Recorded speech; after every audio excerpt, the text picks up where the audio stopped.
Sometimes when I'm giving people messages, I'm like, oh, that's for me too. Mm-hmm. And so a lot of times when I'm going through stuff in my personal life, somebody will come see me for a reading and they're going through the same thing.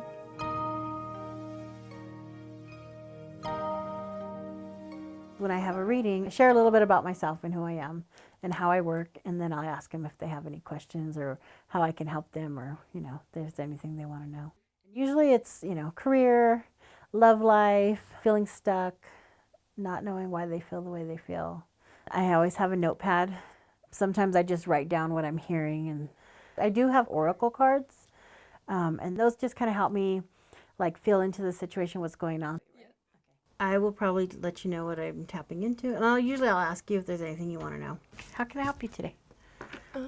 Specifically about one of my pets. Yeah, I just wanted to see if she was reaching out. Did you bring anything of hers? I did. I brought a couple of things. Well, I have like a fur clipping, and I also have her ashes. Oh. So She's a very happy bunny. yeah, She didn't like the way I drew her ears. she was a lop-eared. So that's funny that she's like Oh, okay. So what's her name? Trixie. Oh.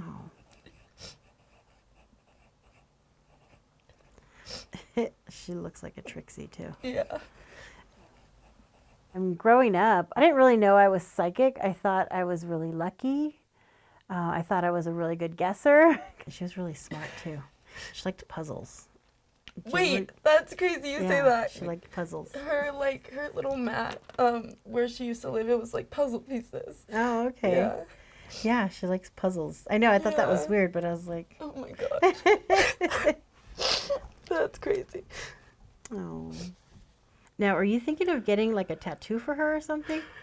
Because that's what she's showing me, like a tattoo. Yeah. Oh my, I literally just had that conversation. That's so weird. I was gonna get one of her. I grew up in a very conservative Christian family. It was a kind of, you know, fire and brimstone kind of thing. You had to be perfect or else you were going to be judged. You were going to go to hell. And so I grew up with a lot of fear. And it's a vengeful God, not the loving, caring Father God, right? So whenever I would feel other spirits, I would get terrified thinking there were demons. I always believed you couldn't be spiritual and be religious. And a Christian couldn't have spiritual gifts. And so when I finally started stepping into this, it was really hard for me to really embrace it. And I prayed a lot, like, God, if this is not what I'm supposed to be doing, then take it away from me, block it. And it just kept getting stronger. Finally, I was like, if this is what you want me to do, then I'll do it. And I just came to this realization that I don't have to be one or the other. Like, why can't I be both? My grandpa Jack, I never met. And he was my grandpa on my mom's side. Were your grandparents like, I feel like they were like really good about going to church on the weekends too. It's kind of Oh yeah. like church every weekend is what I'm feeling. When I first came out in public on Facebook, out in the open, I had people messaging me, telling me, oh, that's wrong, you shouldn't be doing that. And it scared me. And I was like, oh my gosh, what if they're right? I feel like they went to church, but it was more about because that's just what you did. I started hearing that little doubt in my head, and then I heard a voice. Literally heard a voice in my head that said, walk in faith, not in fear. He's saying, don't do things because other people tell you that's the way you're supposed to do it. Sometimes I could hear him like in this smooth, like old man voice too. Like sometimes you just have to do what's best for you. And it's not about what's best for everybody else. Well, anxiety is always about fear, right? Is this going to work? Is it not going to work? And intuition, it's a knowing. So there's no fear in that.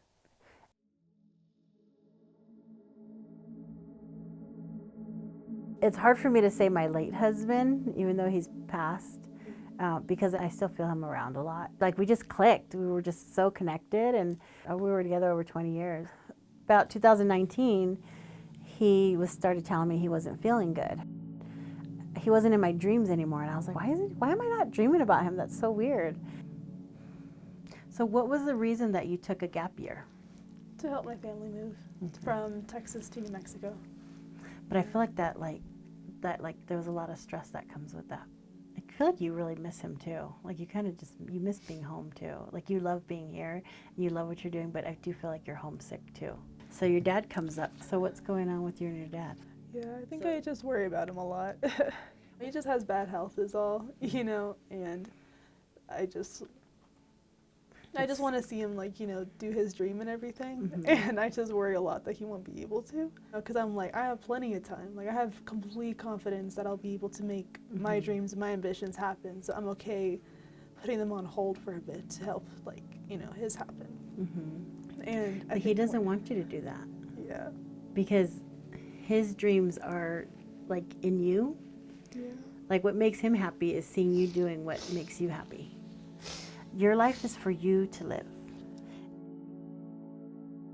Was she getting, like, arthritis or something? Oh my God, Like she had yeah. arthritis. Yeah. That's crazy. Now, do you guys have to have her put down? Kind of. We were gonna be moving, so we just boarded her there, and then they called and said she was getting sick. The next time I saw her, she was like on an oxygen mask. So we were like, Yeah. I didn't want her to suffer. Wherever she was, that was gonna happen. Yeah. And so she doesn't. So she wants you to, like, she was just getting old, and so she literally was just here for you. Yeah. Yeah. So it was time for you to, like, be your own person and start standing on your own. We found out he had congestive heart failure and he had this really rare blood disease. He just kept declining, and he started doing chemo. That night I said, I'm gonna go take a shower. We would always take showers together, and it was the first time I'd ever had a vision while I was awake. And I saw him, like, open the shower door and step into the shower with me, and he had a big smile on his face. And then it kind of, like, faded away. And I knew in my heart that he was never going to shower with me again. That night, I had to call the ambulance because he had went into cardiogenic shock. And he ended up passing away 3 days later. And after that, I kept hearing him. I kept feeling him. I could smell him. A friend of mine messaged me and she said, hey, you should go see this medium. I walked in and she said, wow, your light is really bright. She goes, you're very gifted. You could probably do what I do. She said she knew right away I was a medium. It's just been a really incredible journey and very healing for me also. I can't live in fear. I have to trust that things are going to be okay, and they are, but here I am today and I'm okay. And my husband's okay. He's different, but he's okay. What I do is it brings healing to people and helps them to move forward or helps them figure out why they're feeling the way they're feeling. And it's a really beautiful thing. You don't have to be the same way. You don't have to do things because that's just what people do. Because this is your life and your journey, and you can be free. Oh, I like that.